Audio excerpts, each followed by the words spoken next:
Good morning, students. Today we shall check the performance of the various power amplifiers that we have studied. That's how I promised in my last class. Now, just to recap, what kind of power amplifier, what we have studied in power amplifier chapter. First, we have shown that the normal signal amplifier, common emitter signal amplifier, which is a very good signal amplifier, have studied the entire power calculation of that signal amplifier, and we concluded that its power efficiency is very poor, maximum 25%. Anyway, signal amplifier is not a power amplifier. The purpose of the power amplifier is to deliver high power and at the same time draw low power from the battery. But we studied signal amplifier common emitter mainly to understand how to calculate various power parameters. And okay, you can see the screen. This is the common emitter amplifier. This is the common emitter amplifier. Purpose was to amplify the signal. We shall check how does it work as a power amplifier. And by the by, in the power amplifier calculation, we have studied a number of parameters like the efficiency, which is AC power delivered to the load divided by the power drawn from the battery. That is the most important parameters. Besides that, we have studied how to calculate the figure of merit, which is actually a maximum AC power delivered to load divided by the power consumed by the transistor as heat. Anyway, let's concentrate on efficiency. The common emitter amplifier efficiency was poor. Then we studied the choke coupled common emitter amplifier, where here is a choke, and I told you that choke is just a high value inductor. Otherwise, it looks like a common emitter amplifier. Then we studied the transformer coupled amplifier, where the load is connected to the collector of the transistor through a transformer, right? By the way, we studied that in a transformer coupled amplifier, the maximum possible efficiency is 50%.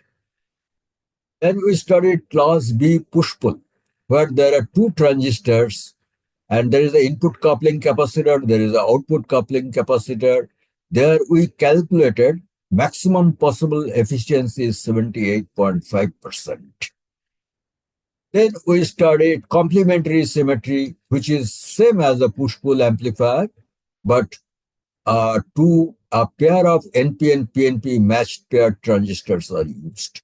And the coupling transformers are no more required. There also maximum efficiency was 78.5%. Studied class C power amplifier, where the signal current is created only for a short duration of time. And the efficiency depends upon the duration in which the signal current flows through the collector. And you should remember that a nominal value of the switch on time is 1/8 of the whole period. In that case, efficiency becomes 33%. And there are, in parallel to the load, there is a tank circuit which bypasses all the high frequency harmonics. Now, we start with the first one, common emitter amplifier. Here, let me also caution you about one thing. That value 25% maximum that we have studied was actually based on the maximum possible peak-to-peak input. And please remember maximum possible in of the input voltage was taken to be double of the quiescent current. Input current was taken to be just double of the quiescent current. That means the entire load line was used. Now, remember, I discussed this when I analyzed the BJT amplifiers. The higher end of the load line as well as lower end of the load line is not usable because that because those two area are actually nonlinear operating area. So if you use that, there will be severe distortion in the output. So what I have done, I'll put it this way. Everywhere I have used a distortion meter,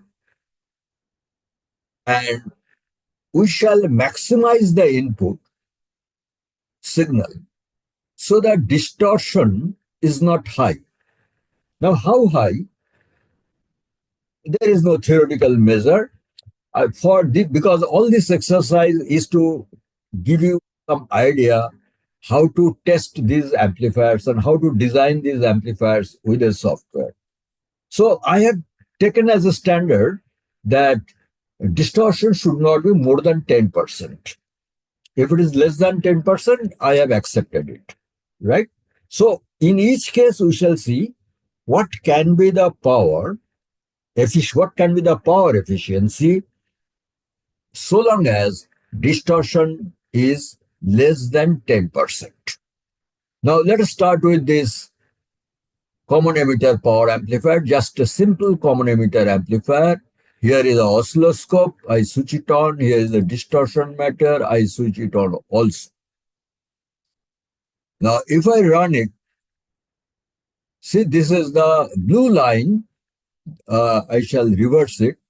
This blue line is the signal, and the red line is the output.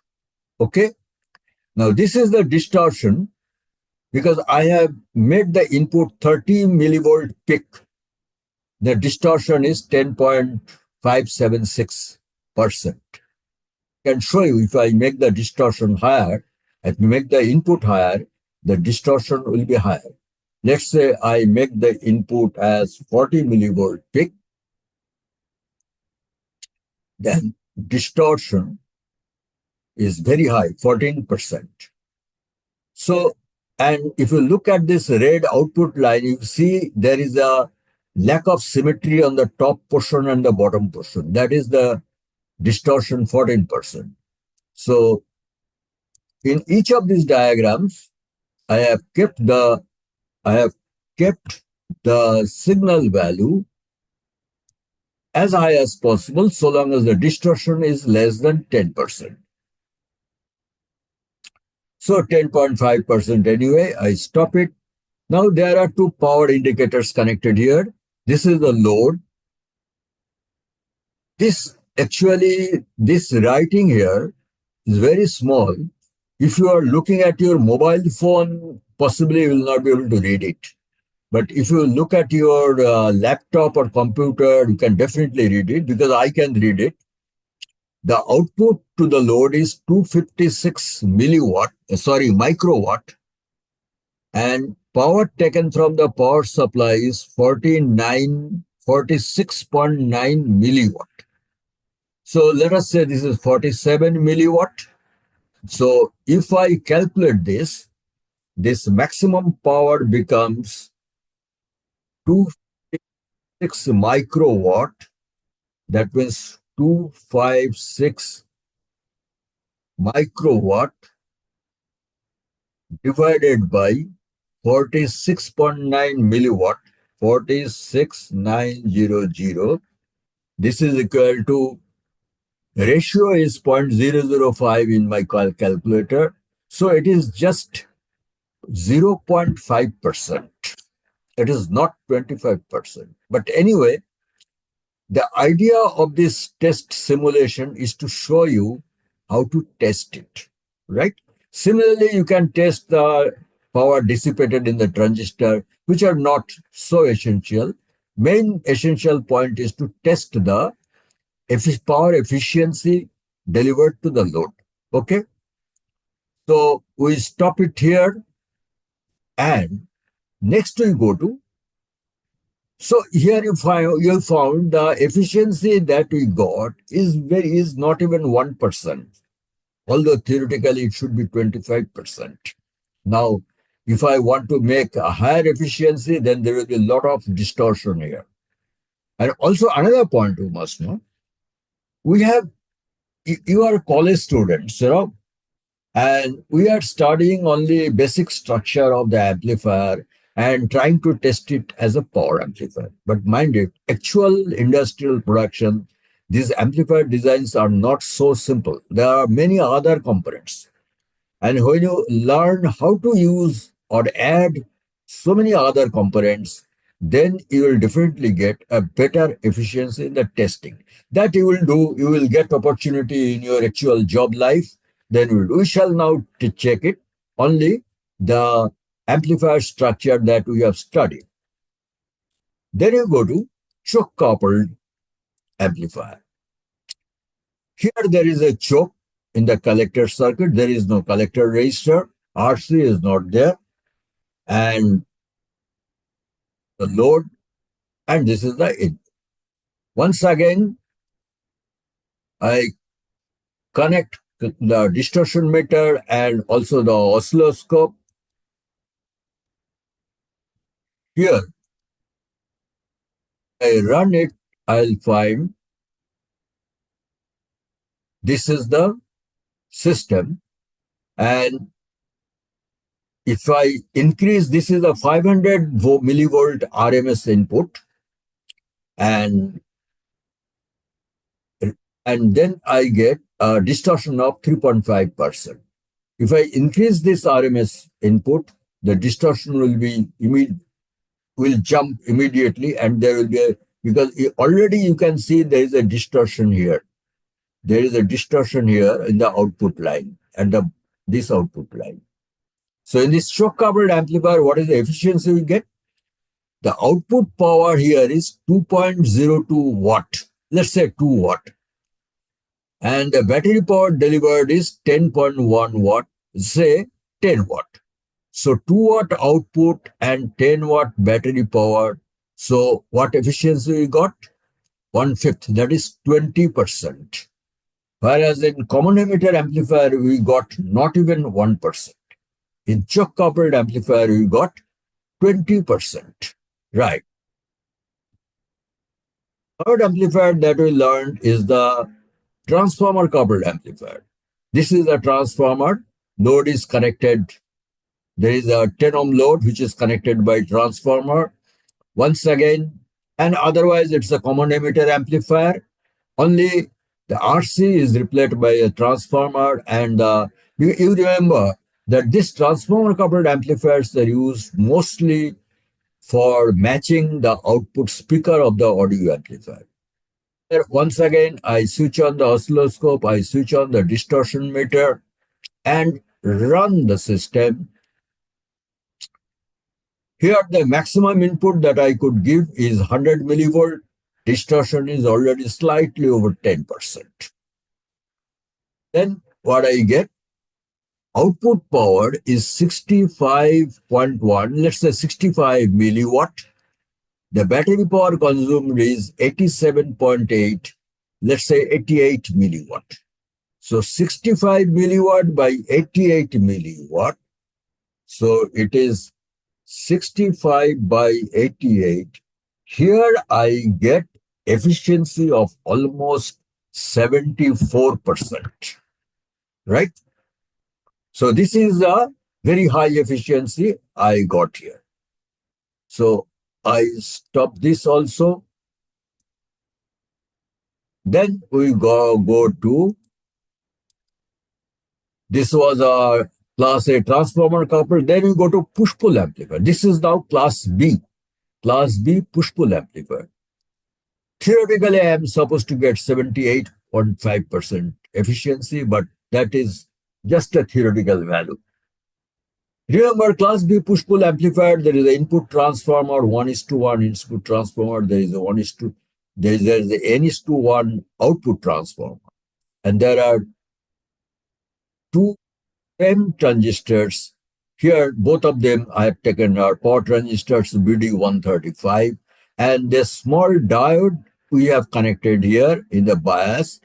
I explained to you in the theoretical lecture.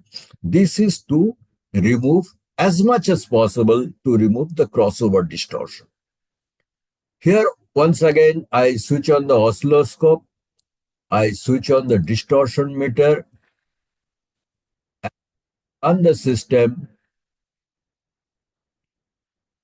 I see that here distortion is much lower than 10%, hardly 1%.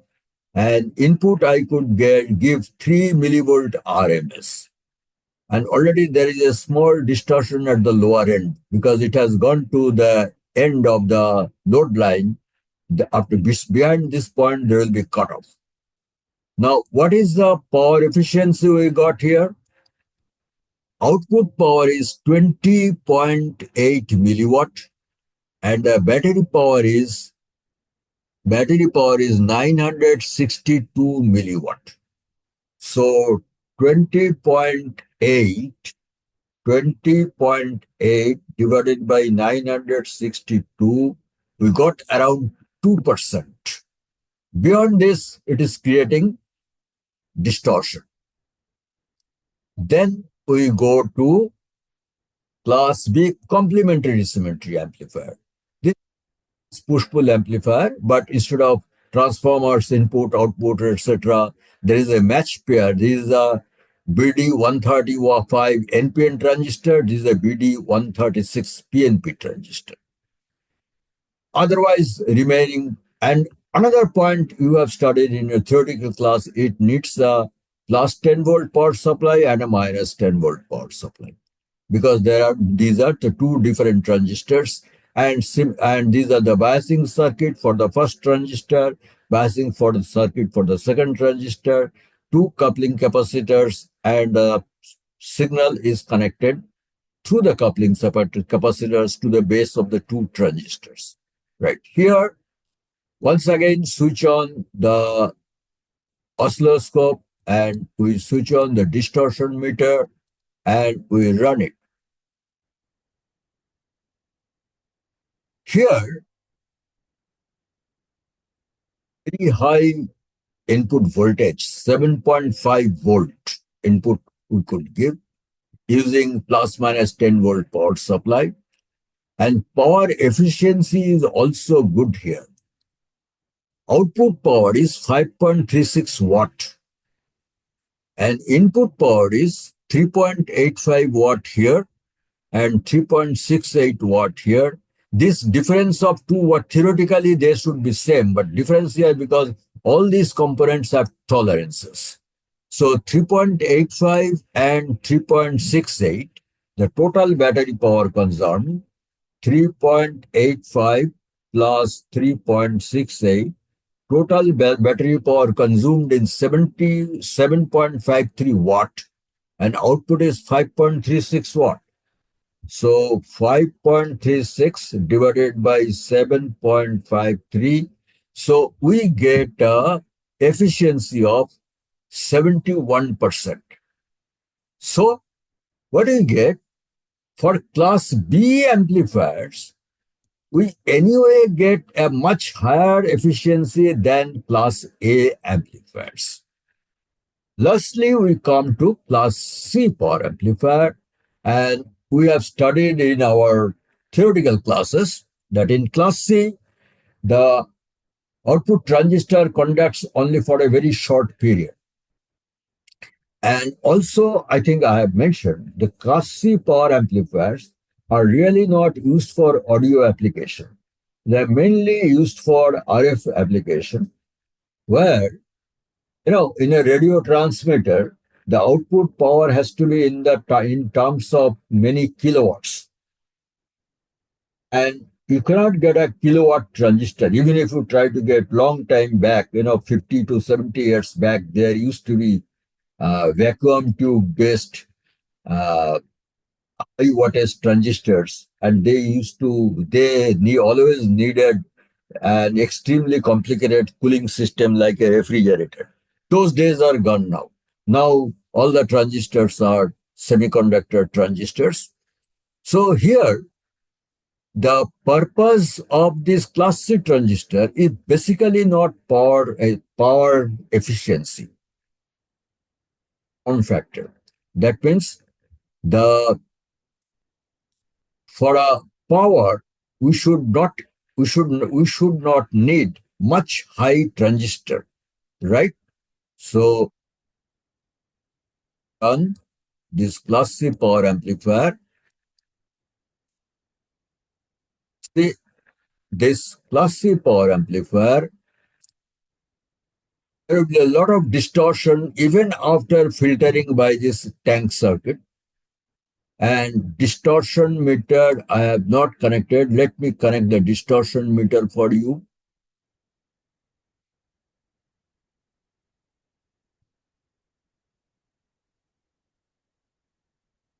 Connect a distortion meter for you here and run it once again. Here the distortion is just less than 10%. And distortion is visible here in the waveform, right?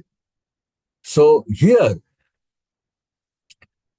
you see, efficiency is 271 milliwatt output and power drawn is 331 milliwatt, right? So what is the power efficiency you got?